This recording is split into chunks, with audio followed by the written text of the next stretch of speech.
Je suis très heureux, madame, messieurs. Merci parce que vous êtes en train de nous suivre dans vos petits salons. Merci parce que vous nous suivez de partout où vous nous captez, que ce soit avec votre poste téléviseur, que ce soit avec votre portable ou soit votre ordinateur dans votre petit bureau. Nous vous voyons. Merci parce que vous nous accordez encore cette chance, vous nous prêtez cette confiance. Océan, la grande question de la semaine. Océan, 15 minutes pour convaincre. Océan, toute la presse en parle et les grandes questions d'actualité. Madame, Messieurs, merci parce que vous nous offrez cette confiance. Océan, ce jour va recevoir pour vous Maître Patrick Mbouyingandou Malik. Vous le savez très bien, il est secrétaire général de la nouvelle génération Tshisekedi et il est aussi cadre de l'UDPS, je vais dire président cellulaire de l'UDPS, l'unité résidentielle. Le parti au pouvoir, ne l'oubliez pas, c'est un fervent croyant de Fatih Béton. Il est avec nous, Patrick Mbouyingandou. Bonjour. Bonjour, monsieur Théodore. Je vous vois un peu fané et vous avez peur du gouvernement. Pourquoi avoir peur du gouvernement? Nous attendons le gouvernement. Vous l'attendez à bras ouverts. Des pieds fermes. En tout cas, il est très fort, il assume. Madame, monsieur, vous le savez très bien. J'ai accompagné Patrick Mbouyingandou dans l'espace Grand Kassai, là où il a fait ses tournées. En tant que secrétaire général de la nouvelle génération Tshisekedi, je suis témoin personnellement de ce qui se passe et comment cette structure politique, à vrai dire, issue de la jeunesse de l'UDPS, est en train de s'implanter partout et base ses solides dynamisme pour affronter les élections en 2023. Je ne sais pas s'il y en aura. Je vais lui poser la question sur ce plateau. 15 minutes pour convaincre. Patrick Mbouyingandou, tracez-nous d'abord votre tournée au Kassai, l'espace Kassai. Ce n'est pas seulement un seul Kassai, mais dans l'espace Kassai. Comment ça a été et pourquoi cette descente? Bon, je vous remercie pour votre question qui est très pertinente. Je tiens ici à rappeler à tout le monde que la nouvelle génération Tshisekedi, c'est une structure affiliée à la Ligue des jeunes de l'UDPS. Et à ce titre, nous avons pour mission d'accompagner les chefs de l'État dans l'exécution de sa vision, celle du peuple d'abord, et de lutter pour la mise en place la mise en place de la bonne gouvernance, qui est l'un des principes qui sous-tend même l'action de l'UDPS. La nouvelle génération est un mouvement associatif appartenant à la Ligue des jeunes. Elle a toujours œuvré à la Ligue des jeunes de l'UDPS. Et c'est à ce titre qu'elle a jugé bon, dans le cadre de son plan d'action et de ses axes prioritaires à l'horizon 2023, d'entreprendre un travail qui est celui d'implanter la structure sur toute l'étendue du territoire national. Et c'est ce que nous avons fait, en tout cas pour l'année 2019, dès la prise du pouvoir, et puis l'année 2020, malgré quelques difficultés ci et là. Il était question maintenant, pendant cette année 2021, de faire un état des lieux sur ce que nous avions accompli comme travail. Et c'est dans ce cadre que s'inscrit notre descente sur terrain, ou disons la mission de travail que nous avions effectué dans l'espace Grand Kassai. Vous avez redynamisé quand même votre structure. Justement, il fallait booster tout ce que les coordinations étaient en train d'accomplir comme travail, puisque vous savez, quand il y a un fossé entre les sommets et la base, les gens vont se décourager. Il fallait les approcher, comprendre ce qu'ils rencontrent comme difficulté et les accompagner dans ce qu'ils font. Il fallait qu'on descende, il fallait qu'on palpe la réalité de nos propres mains. Et c'est ce que nous avions fait. Nous avions commencé par le Kassai. Pourquoi? Puisque le Kassai en soi, c'est considéré comme l'ancien bastion de l'opposition. Et aujourd'hui, nous pourrions dire que c'est les bastions du pouvoir en place. Et il était question d'aller d'abord rencontrer toute cette base afin de les conforter, réconforter plutôt, et de les encourager dans tout ce qu'ils sont en train d'entreprendre, puisque tout ce qu'ils ont abattu comme travail, cela n'a jamais été ignoré par la hiérarchie de la NGT. Donc voilà, il était question de redynamiser, d'encourager les membres, fixer des nouvelles, donner des nouvelles orientations et directives à cette base qui est non négligeable. Quelles sont les perspectives d'avenir? Outre le Kasaï, vous avez encore, la NGT prévoit encore quelque chose de bon? Oui, oui, je dirais que c'est un début. Il faut dire que dans les prochains jours, la coordination nationale nous confiera encore une autre mission, celle d'aller redynamiser les activités de la NGT au niveau de la partie est du pays. Si pas la partie est, la partie sud-est, c'est-à-dire le Grand Katanga ou le Grand Kivu, la province orientale, ça dépendra de ce que nous aurons comme éléments entre nos mains pour prioriser telle ou telle partie du pays. Alors, je tiens aussi à rappeler que cette mission de redynamisation s'inscrivait aussi dans le cadre de l'Union sacrée de la nation. Il fallait rencontrer la population, les coordinations nationales et plutôt provinciales, leur expliquer aussi les biens fondés de l'Union sacrée de la nation. Puisque les gens, particulièrement au Kasaï, ont vu défiler des personnalités qui hier étaient farouchement opposées ou en guerre contre le chef de l'État. Ils ont vu ces personnalités adhérer aisément à l'Union sacrée et ils se posent beaucoup de questions. Mais à quoi va ressembler l'Union sacrée? Est-ce que c'est devenu un fourre-tout ou bien c'est vraiment une union sacrée? Puisque la sacralité même de cette union, c'est autour des valeurs. Mais ces personnalités, qu'est-ce qu'elles viennent faire à l'union sacrée? Donc si les gens hier, ils avaient une politique qui consistait à faire barrage ou à bloquer les actions du chef de l'État, en tout cas aujourd'hui, il faut qu'ils s'inscrivent dans la logique voulue par les chefs de l'État. Voilà, c'était ça. Et je suis très content. Cette question, vous m'avez convaincu parce que c'est une question qui était tellement dans la tête de plusieurs. C'est qui s'était opposé parce que nous avons passé une bande d'annonces sur cette émission. Il y a certaines personnes qui ont critiqué, qui ont parlé d'une tournée morte qui va apporter une souris morte, je crois. Ce n'est pas si grave, mais quand même le secrétaire général, la bouche autorisée, les gestionnaires au quotidien de la NGT a expliqué. On n'en fait pas polémique, fidèles téléspectateurs, c'est très bien, mais nous sommes là uniquement que pour éclairer l'opinion publique. C'est 15 minutes pour convaincre. La deuxième question, vous allez convaincre nos téléspectateurs, chers invité, Maître Patrick Mbouingandou, vous êtes cadre de l'UDPS, ne l'ignorez pas. 30 jours sont déjà passés depuis que le Premier ministre a été nommé. C'est au-delà du délai constitutionnel pour sortir son gouvernement. Monsieur Kabouya qui dit qu'ils ne sont pas encore prêts avec leur liste. Kabouya, c'est de l'UDPS, le secrétaire général. On n'a fait pas polémique là-dessus, mais au moins c'est ce qu'il avait dit. Sur 40 personnes, on n'a que 8 sièges. Et pourquoi cette grande part à l'UDPS? L'UDPS est le seul parti qui constitue la locomotive de l'union sacrée de la nation. Et tous les autres partis ou regroupements sont des wagons. J'estime qu'il est tout à fait légitime pour l'UDPS de se tailler la part du lion. Mais l'UDPS n'a pas voulu calquer les partis tristement célèbres qui aujourd'hui est en déclin. L'UDPS ne peut pas se tailler cette part du lion. Puisque tout le monde connaît la vérité.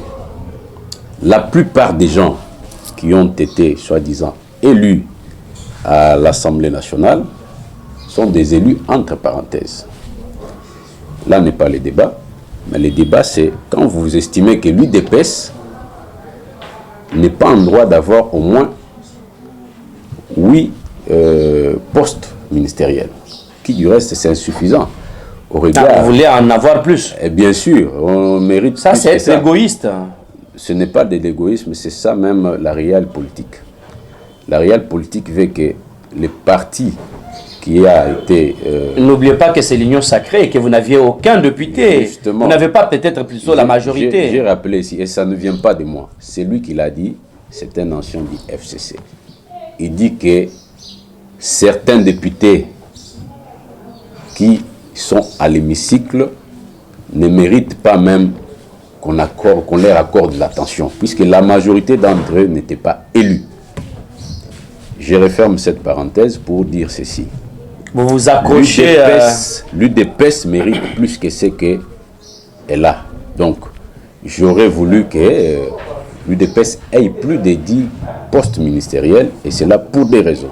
Un, puisque dans cette union sacrée, c'est l'UDPS qui pourra matérialiser la vision du chef de l'État. Et les autres non, mais nous sommes dans l'union sacrée, M. Patrick. Justement. Ne vous contredisez pas, vous devez convaincre les téléspectateurs. J'estime qu'il y a toujours la différence entre un frère et un cousin. Un frère, c'est une personne avec qui vous êtes au quotidien. Et le président de la République fait partie d'une famille politique qui est l'UDPS. Il a ses frères. S'il faut qu'il place les gens, il faut qu'il place à des postes importants ses frères et sœurs du parti d'abord, puisque ils ont vécu avec lui et ils ont déjà capté et saisi sa vision. Ça devient une histoire de la famille. Aux voisins ou aux cousins qui viendront adhérer à cette vision. Vous et nous, on a étudié qu'il y a la famille restreinte, il y a la famille élargie. Justement, mais et nous avons tous...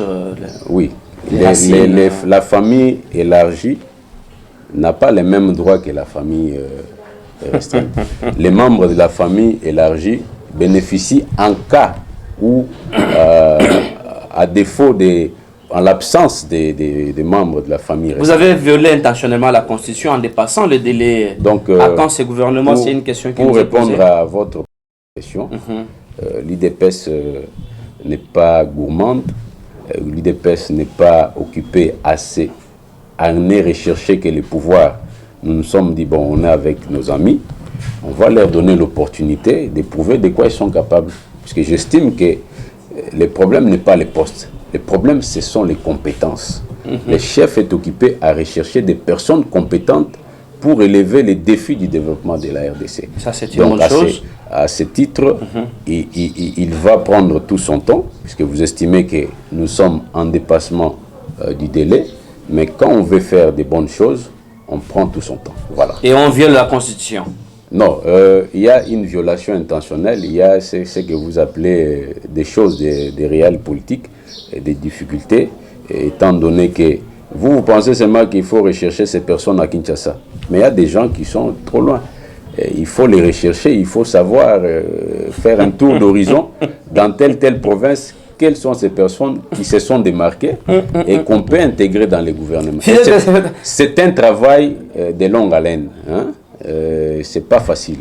Le chef n'a pas à rechercher seulement les habitants de Kinshasa. Il faut qu'il aille fouiller, même dans les fins fonds du pays, des personnes, en tout cas ressources. Fidèle secrétaire, vous voyez que vous êtes devant un militant, un combattant de l'UDPS. Je vais vous rappeler que la Constitution n'a pas été violée. Il essaie un peu de convaincre... La Constitution n'a pas été violée. S'il y a violation, c'est peut-être dans la tête de ceux qui veulent créer la Constitution. À quand ce gouvernement alors? À quand?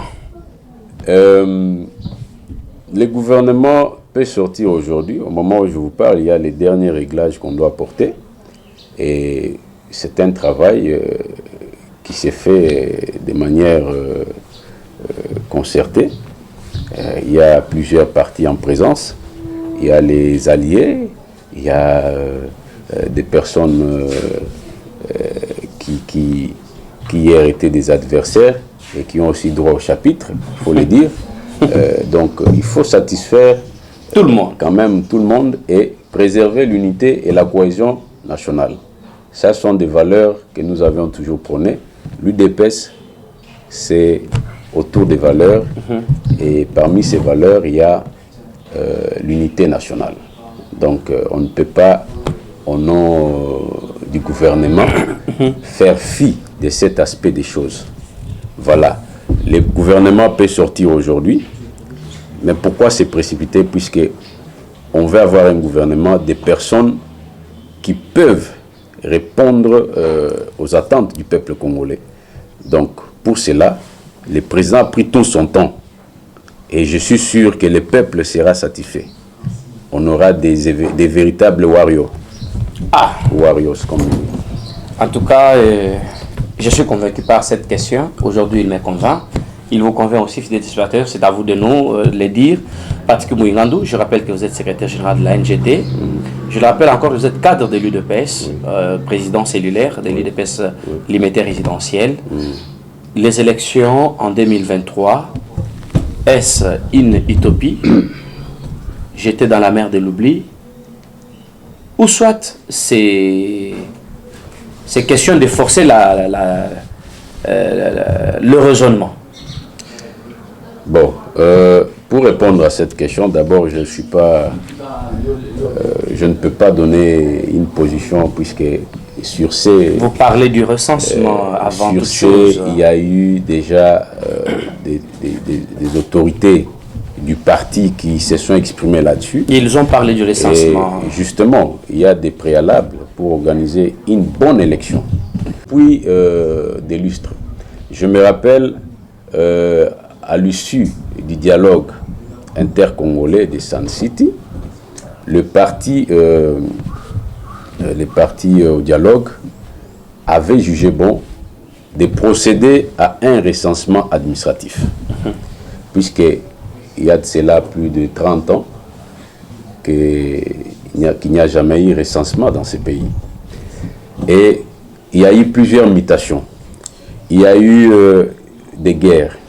Il y a eu des choses compliquées dans ce pays qui ont fait que certaines personnes se déplacent ou quittent le pays.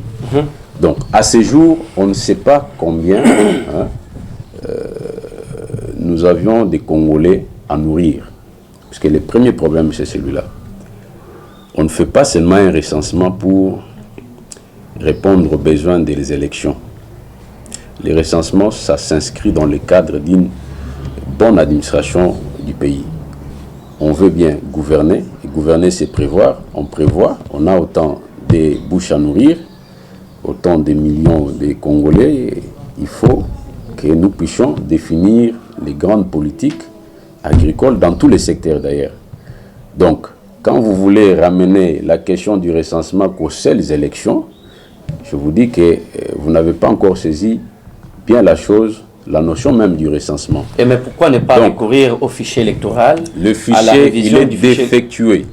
Les fichiers actuels, en tout cas, personne ne va me prouver le contraire, ces fichiers-là est défectueux. N'est-ce pas tirer des choses en longueur? Et ces fichiers, s'il vous plaît, ces fichiers, nous savions comment il a été élaboré à des fins politiques pour faire passer un candidat. Imaginez-vous, dans les 100 Kourou, on a eu enregistré plus d'enrôlés qu'il y a d'habitants. C'est un problème sérieux. Comment on doit se confier dans ces fichiers ou faire confiance à des données imaginaires, des calculs politiques pour dire que non, nous allons faire recours à ces fichiers-là. Non, non. Ces fichiers-là, il faut l'ignorer et commencer le travail des recensements. Et au moment où je vous parle, les directeurs généraux de l'ONIP, parce que c'est l'organe technique qui est censé faire ce travail, il a estimé que ça peut se faire avec les nouvelles technologies de la communication et de l'information. On a en mesure de réduire les délais. Si à l'époque ça pouvait prendre 4 ans, 3 ans, aujourd'hui avec tous ces moyens, nous pouvons disposer de toutes les données, toutes les informations sur chaque Congolais. Et cela nous permettra non seulement de répondre à cet impératif d'organisation des élections dans les délais, mais aussi répondre aux besoins du peuple congolais, de les nourrir, de les vêtir, de les loger. Comment on peut prétendre gérer les pays comme certains l'ont fait? Ils prétendaient gérer les pays, mais ça, savoir combien... on a combien d'habitants? Je chute un peu parce qu'il me fait signe qu'on a terminé. Il y aura élection en 2023 ou pas? La caméra vous regarde. Je reste confiant. Je fais confiance au chef de l'État Je fais confiance aussi aux élus, puisque pourquoi on doit s'attarder là-dessus? Le plus important, c'est d'aider les peuples congolais. Les chefs de l'État, en tout cas, je dois vous assurer, n'a pas même à s'interroger là-dessus, puisque, sa popularité fait que certains commencent à trouver, à lui reprocher, alors que on n'est pas encore arrivé à l'année des élections. Donc, ça les inquiète déjà. Ils estiment qu'il faut lui créer déjà des problèmes. De deux, l'UDPS, c'est le parti le plus implanté sur le territoire national. À ce jour, il y a eu des adhésions massives de l'UDPS. Donc, on n'a pas à avoir peur, on n'a pas à craindre les élections. Nous irons aux élections en 2023. Nous irons aux élections, qu'il pleuve, qu'il neige, qu'il vente, nous irons aux élections. Je vous assure. En 2023. Nous irons aux élections. Ne soyez pas en train en 2023. Les élections seront organisées. Très content. Nous sommes dans un pays à dimension continentale. Je rappelle que c'est une question. Nous venons de l'intérieur. Peut-être les Quinois ne se rendent pas compte. Le pays est très vaste. Il faut prendre tout son temps pour les mettre sur les rails. La question des élections est très importante, mais n'est pas aussi plus importante qu'il faut en parler maintenant. Donc, elle n'est pas urgente. Le plus important ou le plus urgent maintenant, c'est de faire face aux défis du développement. Donc, que les gens ne vous trompent pas, l'UDPS est prête à aller aux élections et le président de la République est le candidat les mieux placés et les favoris même s'il faut aller aux élections, mais ce n'est pas encore le moment. Je suis très content, madame, monsieur. Je ne sais pas s'il y aura élection en 2023, mais nous sommes sereins qu'il y aura élection. Pas en 2023, on ne sait pas quand, il n'a pas déterminé. Merci parce que vous nous captez chez vous. Merci parce que vous nous avez accordé cette confiance. Nous allons nous retrouver très prochainement, je crois. Hein? Effectivement, comme d'habitude, nous allons nous retrouver. Merci beaucoup. Et derrière merci beaucoup. Cette caméra a été tenue par Augustin Kapouya.